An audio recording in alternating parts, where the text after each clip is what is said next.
Dear students, अब आता है एप्लीकेशंस ऑफ लीनियर इक्वेशंस। ये टॉपिक है हमारा, यानी लीनियर इक्वेशंस की एप्लीकेशन। वर्ड प्रॉब्लम होगी, वर्ड प्रॉब्लम को हमने लीनियर इक्वेशन में कन्वर्ट करना है और उसके बाद उसको सॉल्व करना है। तो in the previous class we have learn to convert many real life problem into a linear equations. तो हमने प्रीवियस क्लास में क्या रीड किया था, क्या लर्न किया था कि बहुत सारी रियल लाइफ प्रॉब्लम हैं, उनको हमने लीनियर इक्वेशंस में कन्वर्ट किया है। These problems have relation between non and unknown quantities. In problem का रिलेशन जो है नॉन और अननोन क्वांटिटीज़ से होता है, यानी अननोन क्वांटिटीज़ को हमें फाइंड आउट करना होता है। हमें नॉन कुछ दिया है, कुछ गिवन है, और हमें अननोन क्वांटिटी जो को फाइंड आउट करना है, उनका रिलेशन होता है ये। तो वर्ड प्रॉब्लम होती है। We shall now extend this concept to find the solution of a given word problem. तो अब हम जो है इसको, इस कंसेप्ट को एक्सटेंड करेंगे। क्या फाइंड करने के लिए? एक वर्ड प्रॉब्लम है, उसका सॉल्यूशन फाइंड करने के लिए इस कंसेप्ट को जो है एक्सटेंड करेंगे। तो क्या होता है वर्ड प्रॉब्लम, वो हम आगे डिस्कस करेंगे उसके लिए। तो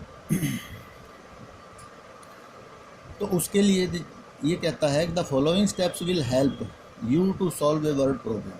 तो जो फॉलोइंग हमें स्टेप्स दिए हैं वो वर्ड प्रॉब्लम को सॉल्व करने में हेल्प करते हैं। तो देखिए क्या है वो स्टेप। स्टेप फर्स्ट है, read the given problem carefully and note down what is given and what is required. तो हम गिवन प्रॉब्लम को केयरफुली रीड करेंगे और हमें क्या गिवन है और क्या रिक्वायर्ड है उसको हम नोट करेंगे। स्टेप 2 में denote the unknown quantity by any letter such as X Y Z etcetera. जो हमें अननोन क्वांटिटी है जो फाइंड आउट करनी है उसको हम किसी भी लेटर से डिनोट कर सकते हैं, X Y Z, A B C and so on etcetera. फिर ट्रांसलेट, स्टेप 3 है, translate the statement of the given word problem step by step into a mathematical statement. और फिर जो वर्ड प्रॉब्लम होती है उसको हम चेंज करेंगे step by step mathematical statement. फिर स्टेप 4 में using the given condition formulate an equation. जो हमें गिवन कंडीशन दी होती हैं उनका यूज़ करके हम एक इक्वेशन फॉर्म करेंगे। उसके बाद हम सॉल्व करेंगे इक्वेशन को फॉर अननोन क्वांटिटी फाइंड करने के लिए। और उसके बाद जब हमारे पास अननोन क्वांटिटी आ जाएगी फिर हम क्या करेंगे, after finding the solution verify whether the solution obtained satisfy the equation और नॉट। जो हमें सॉल्यूशन मिला है उसको वेरीफाई करने के लिए कि क्या हमारा सॉल्यूशन सही है या नहीं, इक्वेशन के अंदर पुट करके सेटिस्फाई करता है उस इक्वेशन को या नहीं। यदि सेटिस्फाई करता है तो हमारा सॉल्यूशन सही है, यदि नहीं करता है तो हमारा सॉल्यूशन सही नहीं है। अब जैसे एक एग्जांपल लेते हैं हम। अब 5 is added to a number equals 17, find the number. ये हमें गिवन है। ये हमने 7th क्लास में इस तरह के क्वेश्चंस किए थे, 6th में भी थे इस तरह के क्वेश्चंस। तो 5 is added to a number. अब इसमें 5 गिवन है और 17 गिवन है, ये तो नॉन क्वांटिटी है। एडिड टू ए नंबर, एक नंबर में 5 ऐड किया है और वो किसके इक्वल है, 17 के। Find the number. नंबर एक अननोन क्वांटिटी है, उसको हमने फाइंड आउट करना है। हम क्या करेंगे, उस नंबर को लेट कर लेंगे एक्स के इक्वल। एक्स कर लो, वाई कर लो, जेड कर लो, ए बी सी कुछ भी लेट कर सकते हैं। फिर इसको हम इक्वेशन में चेंज कर रहे हैं। देखिए हमने जब नंबर को लेट कर लिया, अब इस नंबर में 5 ऐड किया, 5 is added to a number. अब इक्वेशन स्टेटमेंट के अनुसार देखिए हम कैसे स्टेप बना रहे हैं, इसका कैसे चेंज कर रहे हैं इसको इक्वेशन में। 5 is added to a number, एक नंबर में 5 ऐड किया, वो हमने नंबर क्या ऐड किया था, एक्स।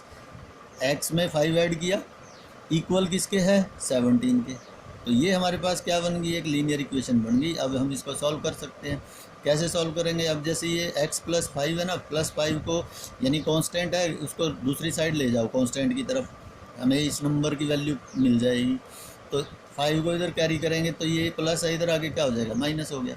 तो x इज इक्वल टू क्या आ गया हमारे पास, 17 - 5, 17 - 5।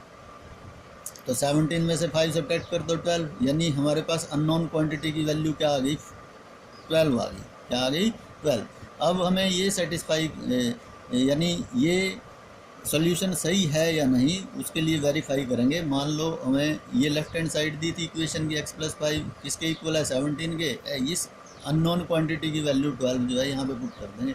12 + 5 क्या होता है 17, तो वो किसके इक्वल है 17 के, यानी लेफ्ट हैंड साइड और राइट हैंड साइड इक्वल आ गई। इसका मतलब है हमारा जो सोल्यूशन है ये सही है। तो इस तरह से हम इसको जो है सॉल्व करेंगे। इसके बाद वर्कशीट 2 आती है। वर्कशीट 2 का फर्स्ट क्वेश्चन देखिए, स्टेटमेंट सम है, इनको ध्यान से देखेंगे तो ये आगे भी हमारे बहुत काम आएंगे। स्टेटमेंट सम आगे भी हायर क्लासेस में भी चलते हैं, ये 9th 10th में। देखिए वर्कशीट 2 है, फर्स्ट क्वेश्चन है the present ages of A and B are in the ratio 7:5। हमें ए और बी की प्रेजेंट एज की रेशो दी गिवन है 7:5। Present age of A and B are in the ratio 7:5। Ratio दे दी हमें ए और बी की, ए रेशो बी यानी ए रेशो बी हमें दिया है 7:5, ये हमें गिवन है, नोट कर लिया हमने। 10 years later their ages will be in the ratio 9:7। 10 साल के बाद उनकी एज की रेशो जो है 9:7 हो जाएगी। फाइंड देयर प्रेजेंट एजेस, हमने प्रेजेंट एज फाइंड करनी है। अभी हमें रेशो दी है, हम क्या करेंगे ए की प्रेजेंट एज लेट करेंगे 7 × x, इसको एक इक्वल क्वांटिटी से मल्टीप्लाई कर लेते हैं क्योंकि हमें एज फाइंड करनी है, रेशो तो हमें गिवन है। तो 7 × x, 7 × a, 7 × b, 7 × c, 7 × y, 7 × z, कुछ भी हम मल्टीप्लाई कर सकते हैं। और करना दोनों को सेम क्वांटिटी से है, इसको x से कर रहे हैं तो b को भी हमें x से ही करना पड़ेगा। तो present age of a let कर लिया हमने 7x ईयर्स, फिर present age of b let कर लिया हमने 5x ईयर्स। ये प्रेजेंट एज आ गई हमारे पास दोनों भी, a की और b की। अब 10 years later age of a, 10 years later का मतलब 10 साल बाद। मान लो अब इस a की एज जो है, मैं एक एग्जांपल दे रहा हूँ, मान लो इसकी एज जो है 27 ईयर्स है अब प्रेजेंट एज, तो 10 साल बाद कितनी होगी, +10 करेंगे 37 हो जाएगी। तो +10 किया ना, तो इस तरह से इसमें भी हम क्या करेंगे 7x में भी 10 को ऐड करेंगे।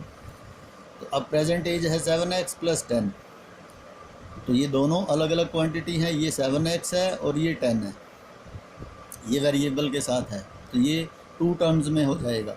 फिर 10 years later age of b 5x + 10, इसमें भी हमने 10 ऐड कर दिया। 10 years लेटर b की एज, अब इन दोनों की अकॉर्डिंग टू क्वेश्चन क्या है, इन दोनों की एज की रेशो क्या है 9:7।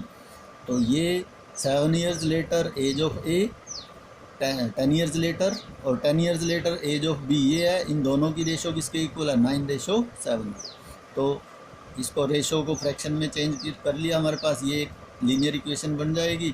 अब इसको हम क्या करेंगे, देखिए 7x + 10 / 5x + 10 = 9:7 है ना, 9/7। तो इसको हम क्या करेंगे क्रॉस मल्टीप्लिकेशन, जैसे हमने फर्स्ट वर्कशीट में किया था उसी तरह से क्रॉस मल्टीप्लिकेशन मेथड से सॉल्व करेंगे। 7 को मल्टीप्लाई करेंगे इसके साथ, 7 × 7x + 10, 5x + 10 को 9 के साथ मल्टीप्लाई कर देंगे।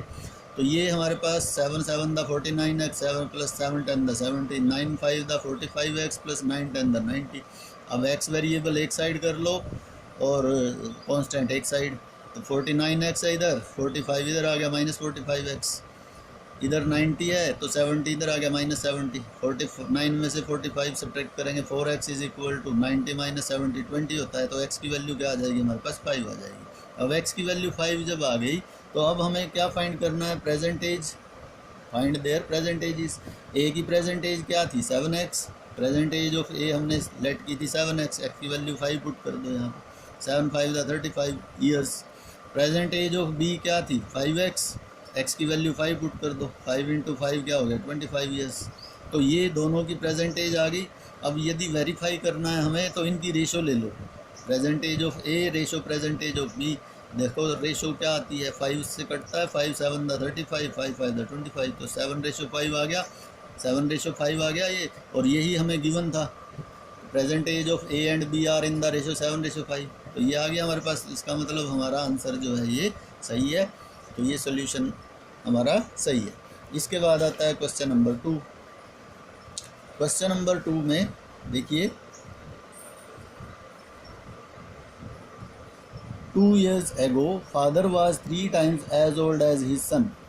2 साल बाद, 2 years ago, 2 years ago का मतलब पहले, 2 years पहले father was 3 times as old as his son. Father की एज जो है 3 टाइम्स थी उसकी सन की एज से. एंड 2 years हैंस, और 2 साल बाद, twice his age will be equal to 5 times that of his son. Father की एज का ट्वाइस और सन की एज का 5 time equal. Find their present age. हमने उनकी प्रेजेंट एज फाइंड करनी है, तो हम क्या करेंगे, present age of son let कर लेंगे. Let present age of son क्या लेट कर ली हमने, x ईयर्स लेट कर ली. 2 years ago age of son क्या, 2 years एगो का मतलब 2 साल पहले. अब मान लो ये बच्चा 10 साल का है, तो 2 साल पहले कितने का है, 2 years एगो -2 करेंगे हम, 8 years का है. तो अब कितना है, x ईयर्स है, तो x -2 करेंगे हम, तो सब्ट्रैक्ट कर देंगे इसमें से 2. तो ये हमारे पास 2 years एगो की क्या आ जाएगी, सन की एज आ जाएगी. अब फादर की एज क्या है 2 years एगो, 3 टाइम्स है, 3 टाइम्स एज ओल्ड एज ही सन. तो सन की एज x -2 है 2 years एगो की, फादर की 3 टाइम्स है, 3 से मल्टीप्लाई कर दिया. तो ये 2 years एगो की फादर की एज आ गई. फादर की प्रेजेंट एज फाइंड करेंगे. प्रेजेंट एज ऑफ फादर क्या होगी, इसमें भी 2 years ऐड कर देंगे, क्योंकि ये 2 साल पहले की है, 2 years एगो की है, ये पहले की है. तो इसमें हमने 2 years ऐड कर दिए, प्रेजेंट एज ऑफ फादर आ गई. तो ये प्रेजेंट एज ऑफ फादर हमारे पास क्या आ गई, 3x - 4 years, ये आ गई हमारे पास. अब इसके बाद 2 years hence age of father, 2 साल बाद फादर की एज क्या होगी. अब फिर इसमें 2 साल और ऐड कर दो, क्योंकि ये तो प्रेजेंट एज है. प्रेजेंट एज में अब 2 साल और ऐड कर देंगे, तो क्या आ जाएगी हमारे पास, 3x - 4 में 2 years और ऐड कर दिया, तो यानी 3x - 2 years आ गई 2 साल बाद की. ऐसे ही 2 years हैंस एज ऑफ सन, सन की प्रेजेंट एज क्या थी x, उसमें हमने 2 years ऐड कर दिए. अब क्वेश्चन के अनुसार क्या है, क्या लिखा है इसने, twice his age will be equal to 5 times that of his सन.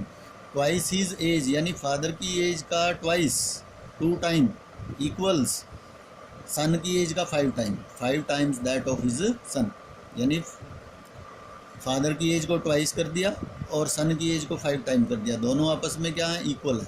तो अब यहाँ से सॉल्व करके ये लीनियर इक्वेशन बन गई हमारे पास.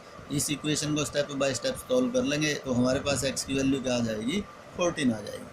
अब देखिए 2 3 दा 6x, 2 2 दा -4, 5 × x 5x + 5 2 दा 10.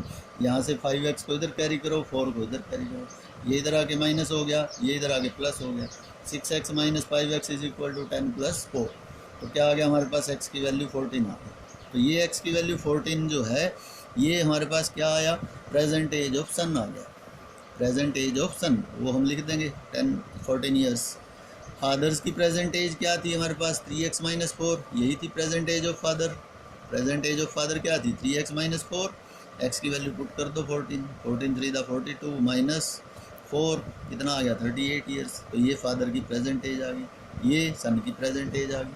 तो इस तरह से ये हम फाइंड आउट कर सकते हैं. तो इसके बाद थर्ड क्वेश्चन के लिए हम नेक्स्ट टाइम करेंगे. तो इनको ध्यान से हमने सॉल्व करना है, ध्यान से रीड करना है. पहले स्टेटमेंट को ध्यान से रीड करो, उसको समझो हमें क्या गिवन है, क्या फाइंड आउट करना है. उसके बाद स्टेप बाय स्टेप जो है उसको सॉल्व करते चले जाइए.